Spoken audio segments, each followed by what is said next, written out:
Welcome back to the Real News Network. I'm Paul Jay, coming to you today from Washington, and joining us from London to discuss the war in Afghanistan and the battle in Marja is Mohammed Junaid. He's a PhD student in London. He comes from Peshawar, Pakistan. Thanks for joining us again. Thank you for having me. So Mohammed, what do you hear about the battle in Marja?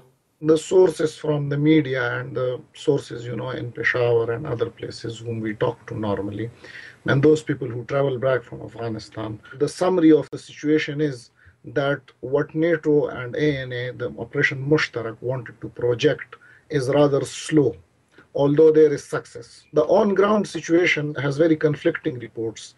Those people who have come from that place have normally indicated that there are enough civilian casualties to call it a bloody war.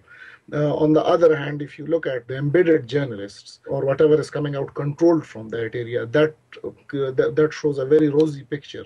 However, it should be considered that there has to be some violence, some amount of violence. Well, is the number of civilian deaths such that the whole thing's becoming counterproductive from the point of view of the Americans? Yes, I think we have to look at it from multiple perspectives. This is not a population waiting for an American and NATO forces to come here and get them rid of Taliban. This impression is very similar to the impression that was given when the Americans and British went to Iraq, that people there are waiting to get rid of Saddam Hussein. There is nothing like that in Marja. Even, in Iraq, it was a partial picture that was shown. But in Marja, there is nothing like that. So these people are not waiting to be freed or something. However, a very important point is, to know the geography and, the area, how it works. According to, the military personnel who went there, the British military personnel, they record that, in summers, the temperature goes to 55 degrees centigrade, and in winters, it can go below 0 to minus 20 degrees centigrade. They also have said that the jungles around the Helmand River are as green as the jungles of Malaya and Vietnam. However, Helmand has a vast plain of deserts as well. So this is a place which has a very complex geography, and it is not easy to wage a guerrilla war there. It will be a long battle, and if the guerrillas lose, it should be expected that they will go and they will rest in thick forests for years. Now in Afghanistan, there's sort of two levels of reporting and two levels of the society and economy. There's the sort of official conversation that goes on, and then there's the maybe real conversation, which is the drug conversation and the drug economy. We know that Marja is in the center of a lot of poppy growing. Talk about the politics of drugs and this battle. We have to again look into history a little bit, and it's all available on internet, although the sources are very few, because I don't know, somehow all those sources will come to you which are being projected more. Helmand River is, and Helmand is one of the greenest area, if you take it, around the Helmand River. And Helmand Valley project was one of the projects that was launched by Americans. And in 1960s, it was supposed to grow cotton in this area, and it was supposed to be one of the biggest project around, the biggest technical project in that time. Somehow, the irrigation system worked and it was successful from that dimension. However, it was a failure in terms of growing cotton, because all that irrigation system was diverted to poppy growing, because they could grow it there. That was, the beginning of that, although poppy was being grown but not at this level. So now, it produces 42% of all the poppy crop in Afghanistan, which is a big percentage. Now, Helmand has, a big population, almost 25% population consists of a Pashtun tribe, which is called Alizais. So Alizai tribe is present in Helmand. They are also in Kandahar. They are in Balochistan, in Pakistani and in Iranian Balochistan as well. Mohammed, when you say tribe, how many people are we talking about that would be considered part of this tribe? Now, a tribe also, has levels, as you say, levels. So we should be, conscious of that. There are those people who are drug lords who control the things. They may be, around a few thousand. And then they have, those who depend on them, that may be, up to 500,000 people in that tribe. But this tribe is pretty important from the respect of poppy growing. They would not want the real development to come there even, because they have a hold there. They are drug lords. They are earning a huge amount of money, and people there are living by that money as well. So there is a local economy to that. So you can expect a huge amount of resistance from them. One should be, cautious to look at it.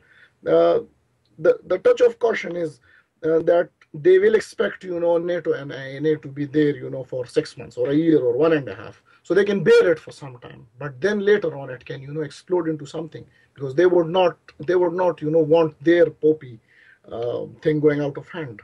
Much of the Afghan army is Uzbek and Tajik, and much of that army is riddled with connections to warlords, and some, as far as I know, some of the soldiers even do double duty in terms of working part-time for warlords and part of the army. How does that affect the issue of the drug politics here? When, I analyze it, let's do a stakeholder analysis of that. There are, different parties with different stakes, and that can be, they can make the situation understandable for us. There is ANA, the Afghan National Army, which is represented by Tajiks and Uzbeks largely.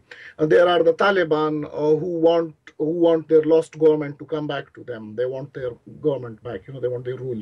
There is US and NATO who want to develop that place and, win the hearts and minds of the people.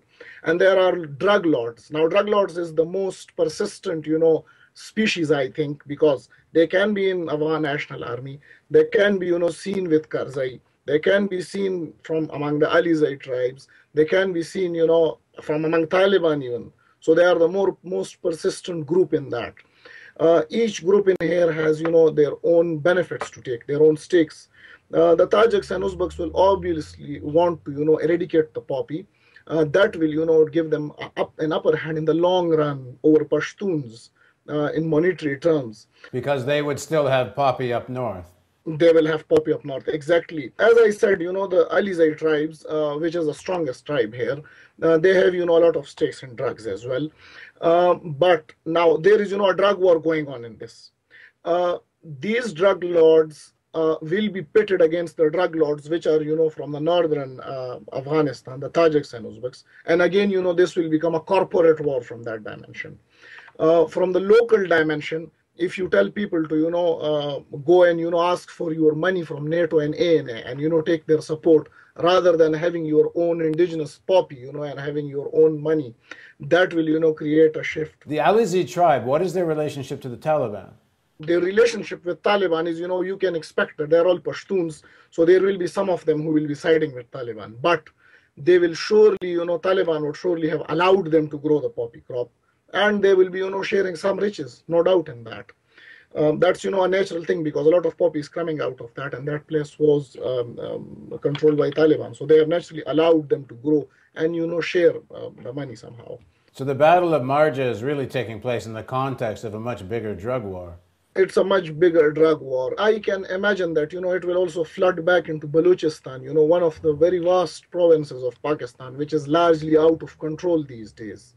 It is, also rife by insurgency and with law and order situation. I think, there are many factors that are uncontrollable that will come out. And, you can see Taliban showing their power, once in a while. They went into Kabul and, killed 17 people, most of them Indians. So they showed, they can do anything they want, but they will do it when they want to. So they would, rather like to hide in the forests of Helmand and come out, when they can, take on Kabul. And of course, the American media portrays this as the U.S. sort of above all of this drug war fray, but they've actually just decided which drug lords and warlords to ally with against other drug wars. If you look at it from an independent dimension, it is bad, that U.S. sides with a drug lord. But if you look at it from the U.S.'s from angle, the problem is all the powerful people, or most of them are drug lords. So you have to, talk to somebody. You cannot take the whole country on. Thanks for joining us, Junaid. Thank you very much. And thank you for joining us on the Real News Network.